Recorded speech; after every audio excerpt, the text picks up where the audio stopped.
good, YouTube? Storm here, coming at you guys with another video. Today I'm going to bring you guys an updated Invoked Eldlich deck profile. So I was mostly because I was waiting for a few additional cards to come in, but now I finally have everything on my hands.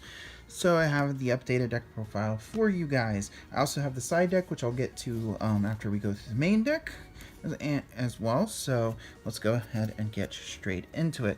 So first off, we have three Alistair. This is kind of obvious for any Invoked deck. I'm gonna too much to say here. Search Invocation, blah blah blah. You guys know the deal. I'm playing 2 Golden Lord. I think 2 is kind of always the ideal number because it's not, you don't ever really want Golden Lord in your hand at multiples. You want to search him out. You want to special summon him out. There will be very few instances where you would need a third one. So yeah, two Golden Lords is a good number. Then we have 3 copies of Magician's Souls, along the one Apprentice Descent to the Grave. I can't stress how much this engine really helps a lot. This deck, being able to have a free body to special summon, as well as being able to be able to get dead traps out of your hand and off your board into the grave to draw cards, is fantastic. That being said, obviously I know Souls, even after the reprint, is not super it's not super cheap. So if you do not have access to Souls, this is a 41 card deck list. You can cut this for something like Time Maiden. Time Maiden is just a light fairy monster that could special summon itself, so it fills some of the things that Magician's Souls does for the deck. But it is also a spellcaster, so it works really well in combos to climb into things like Selene, for example, which is really nice. Then for some of our hand traps, we have 3 Ash Blossoms alongside 3 Effect Veilers, and we also have 3 Infinite Impermanents. Imperm is it's a nice additional trap to have in the deck because it gives you can set something that's not your Eldlich things. Typically, people are going to when you set a bunch of back row, it's nice to have something that's not an Eldlich card that's been set straight from the deck. So people might be more inclined not to directly hit your Eldlich things. So it's pretty nice, and it's just an all-around good card. Obviously, I don't have droplets, but if you do have it, it is a decent alternative. But I just don't have them. But this is a pretty solid hand trap lineup. At least for now, until we know a little bit more about the format. But overall, I've really liked it's a good number, and I haven't had really a whole lot of issues. For now, we're moving on. We do have the Destiny Hero package with 2 Fusion Destiny alongside the Celestial and the Dasher. It's as long as the engine's around, I think it's going to be in here. In this particular deck, it's really strong because you're playing a lot of trap cards. It could occasionally be an issue because sometimes you do have an Alistair in hand, but you can just wait till you normal summon your Alistair and activate your Invocation and then activate Celestial's effect. But it's just such a strong engine to have, and this isn't really a restriction in like 90% of cases. So, and you can send it off of Verte if you need to. Then we have, for the invoked spells, we have the Magical Meltdown, the 1 Terraforming, and the 2 Invocations. I've always felt that Invocations a little bit is better at 2 than 3 because you don't necessarily want to have it in your hand if you don't have Alistair. So I personally found that this is a pretty standard ratio, not too much to say here. Then we have 3. Then for our remaining spells, we have 3 copies of Cursed Eldland alongside the 1 Elixir of White Destiny. I don't play the other Elixir, the one that special summons Golden Lord from deck. The card isn't bad. I don't really feel like it's that. It puts you under a pretty heavy restriction if you have to shotgun it. Granted, it does instantly make all of your Eldlich traps live. And it does get a Golden Lord straight from the deck for free. But personally, I just find that the trap card is a far better way of doing so I don't have it in here. And Eldland is obviously a 3 of. It's an incredibly strong card. Being able to search any of your golden land spells or traps and being able to dump things when it's sent to the grave is absolutely fantastic. Then for our remaining traps, these are all the Eldlich traps. We have 3 copies of Sanguine, of course, the 3 Conquistadors and the 3 Hunkero. all I'm gonna say about these guys is, these are obviously pretty standard stuff here. You always want to make sure that if you have both these set and you don't have a Golden Lord on the board, make sure to activate these first, then activate your Scarlet Sanguine, so you still get, because if you do it in the opposite order, you won't get the pop or the banish effect because Golden Lord's not on the build field when it resolves. So make sure this goes Chain Link 1, this goes Chain Link 2. You want to activate this, then activate this. Sanguine's really strong. Get Golden Lord straight from the deck or the grave. Conquistadors pops cards, and Hunkero banishes things. So pretty strong. Now we're moving on to the side deck.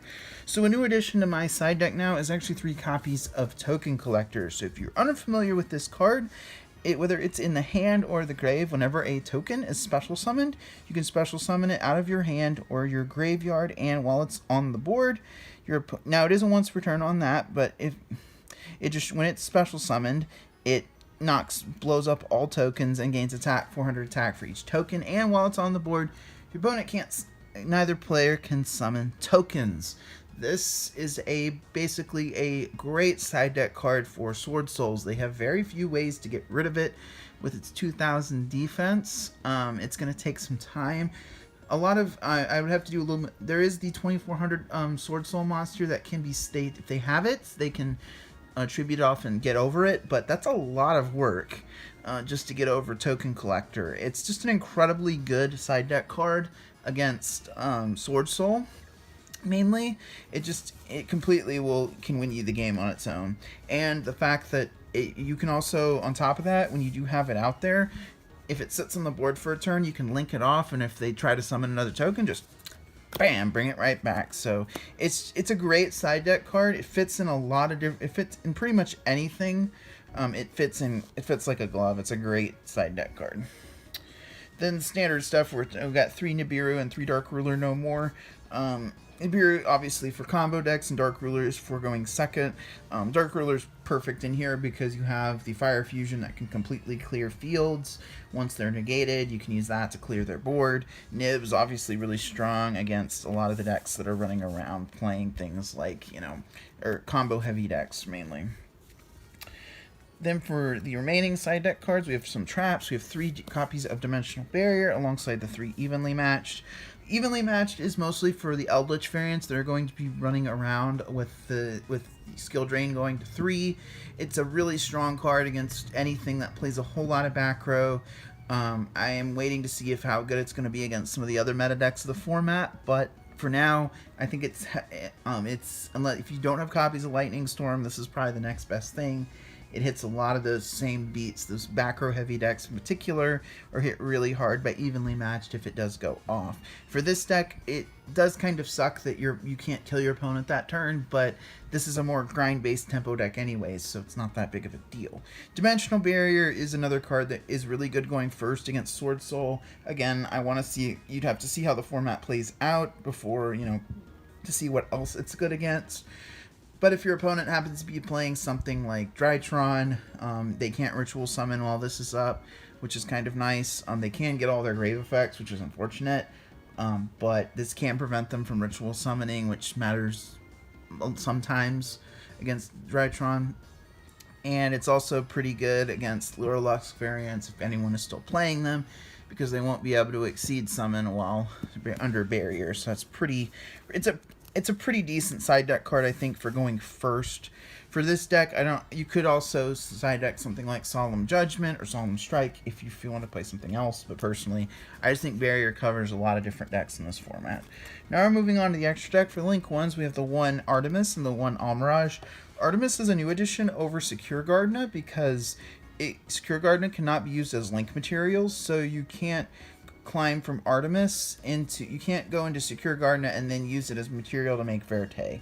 So that's why Artemis is in here over Secure Gardna. But it can also be used with Magician Souls, which can come up sometimes if you don't want to leave Magician Souls with its 0 attack on the board. And Almirage is obviously here because you can normal summon an Alistair, and it's a fire monster for the Fire Fusion. Then for the Link 2s, we have the 1 Link Alistair, the 1 Karashi, this is a new addition, the 1 Verite Anaconda. These two kind of speak for themselves. Alistair, I don't make it as much as I used to, but I still find it to be a pretty decent card for some scenarios. When you make a Mechaba, you can then get to the Fire Fusion, so it can be really helpful for putting a lot of different bodies on the board to push for game. Cross Sheep is really strong in those combos where you have Souls and Alistair. If you have this and you have access to both Souls and Alistair, you can instantly this goes straight into Celine, which then Celine can then climb into Access Code Talker, assuming that there's 3 spells somewhere between you and your opponent. So it's a really, really strong addition to the deck. And Verite kind of speaks for itself. You send Destiny, you send Fusion Destiny to summon the DPE. So yeah. Then for the remaining Link monsters, we have 1 copy of Celine alongside 1 copy of Access Code Talker. These 2 cards, it fixes a lot of the issues the deck sometimes has with pushing game-ending damage on the board. Celine can revive both Magician Souls as well as Alistair, as well as Apprentice in some scenarios if you really need to. And it gets you to Access Code Talker. It's just a much easier way for the deck to push for game, and it's just really, really nice. They're moving to some of the rank 10s. The rank 10s, we have Dora, we have Gustav Max, Sky Palace, and our Juggernaut Libe.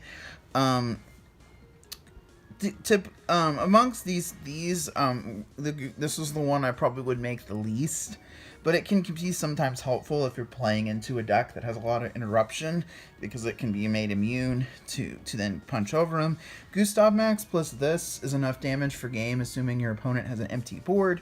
You make this, detach, burn your opponent for 2,000, put Libe on top of it, and then Libe can detach to make itself 6,000 and attack your opponent in the face. If you're able to make this, and your opponent has no monsters on the board, they're gonna get gamed this turn, so that's really good. Sky Palace can be helpful for getting rid of things before you climb into your Libe. So, and I personally find it to be pretty helpful for that. But you make those obviously by overlaying 2 of your Golden Lords. Then for the fusions, we have 2 Mechabos, the 1 Fire for the Purgatrio, and then of course the Destiny Hero Destroy Phoenix Enforcer. I have thought about possibly playing another fusion. Before, in the previous format, I was playing Raijin because of the Wind Barrier statue, but obviously you don't need that because the Simorgh Link monster is banned, so I'm thinking about maybe playing the other fusion, the one that needs a fusion monster to be made, possibly, because it can be used with Invocation to banish your opponent's DPE after you bait it out. So that's something I'm thinking about adding to the extra deck, possibly maybe cutting Dora to make room, but I think this is a pretty solid lineup for now. I'm going to test it over the weekend. We'll see how it goes. Anyway, guys, let me know what you guys think of this deck profile down in the comment section down below. And as always, I thank you guys for watching. So, Orstorm, signing out.